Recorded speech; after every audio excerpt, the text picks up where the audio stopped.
सभी को जय मसीह की हमारी तरफ से और आप सभी का स्वागत है सानी मुस्कान के यूट्यूब चैनल पे। हम प्यारी सी छोटी सी बात कहना चाहेंगे जो हमारे समझ में आई है, क्योंकि हमारा जो बड्डू है वो बीमार है, हम भी बीमार हुए हैं, पर हम तो स्वस्थ हो गए। वो बेजुबान है, वो कुछ बोल नहीं सकता, अपनी बीमारी को व्यक्त नहीं कर सकता कि मुझे ये हो रहा है कि वो हो रहा है, बोल कर नहीं बता सकता। पर मुझे एक बात समझ में आई है, क्योंकि जो जैसे दीमक होता है, लकड़ी होती है, वो अंदर से खा जाता है। हमारा भी शरीर ऐसा है कि हम धीरे धीरे अपने आप को नष्ट करते हैं, वो भी अंदरूनी अंगों को जिन्हें हम देख नहीं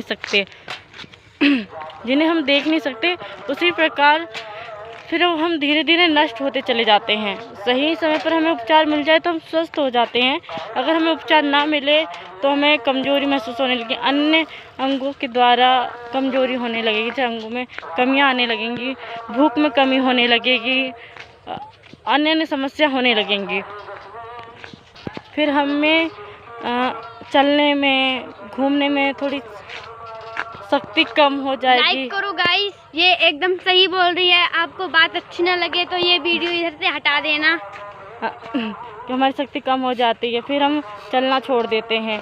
अगर इलाज भी कराते हैं तो हम बेजुबानों का इलाज कराते भी हैं, काफ़ी लोगों को सूट हो जाता है बेजुबानों को, पर काफ़ी लोग जल्दी ठीक नहीं हो पाते, मतलब बेजुबान ठीक नहीं हो पाते हैं और बस दुनिया को छोड़ के चले जाते हैं। एक हम इंसान ही हैं जो मुर्दों में से जी भी उठ जाते हैं, क्योंकि हम हर बीमारी को पार भी कर लेते, बोल सकते हैं, पर बेजुबान तो वो कैसे बता सकते हैं, पता नहीं।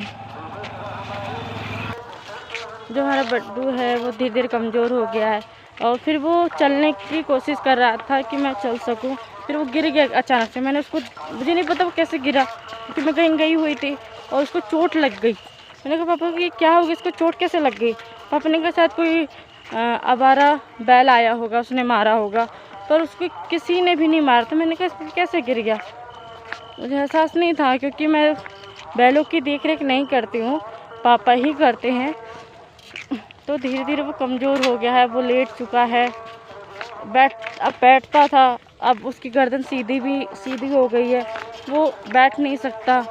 तो उसी प्रकार हमारा मानव शरीर है। अभी आई मानव शरीर है और हम क्या है। हेलो गाइस, मतलब कि जैसे हम होते हैं वैसे जानवर भी होते हैं, बस वो उसमें उनका चेहरा बदला होता है, हमारी तरह नहीं होता है, और वो बोल नहीं पाते हैं, हम बोल लेते हैं। उनकी भाषा वही जाने, दर्द का ही एहसास।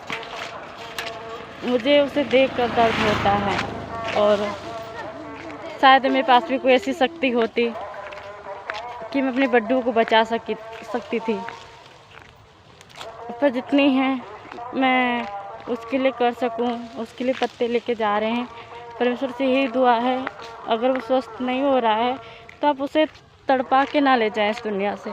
अगर आप उसको लेके जा रहे हैं, सही सलामत लेके जाएं, क्योंकि मेरा बड्डू मौत के करीब जा रहा है, अपने पिता के पास जा रहा है, जिसने वो जीवन दिया, उसने पूरी ज़िंदगी मेहनत की है। जब वो आया था तो मुझसे बातें नहीं करता था, दूर दूर रहता था, और मेरी बात सुनता भी है। उसके आसपास क्या कहूँ, उसी प्रकार हमारा मानव जीवन है।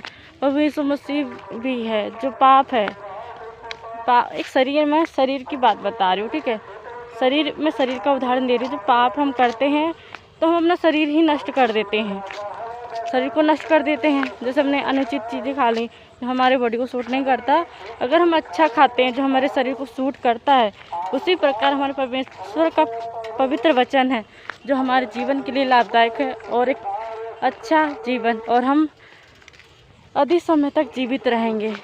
आमीन। वचन हमें आत्मिक रूप से, मानसिक रूप से और धार्मिक रूप से जीना सिखाता है। हेलो गाइस, धन्यवाद हो परमेश्वर। फॉलो करो और लाइक करो और कमेंट करो कि हमने सही बोला कि गलत बोला। और मेरी कबरी पीछे है, अभी मैं उसको छोड़ कर आई हूँ, दुकान में इंतज़ार कर रही थी। कबरी और उसका दोस्त है छोटा सफ़ेद वाला, कबरी कुतिया है, बहुत अच्छी, मुझे बहुत लाड करती है। धन्यवाद हो परमेश्वर का। हम छोड़ हो गया। हेलो गाइस, आप उसके लिए अपने भगवान से कहिएगा कि उसे ठीक कर दें, यही आपसे विनती है। Thank you. हालेलुया, आमीन।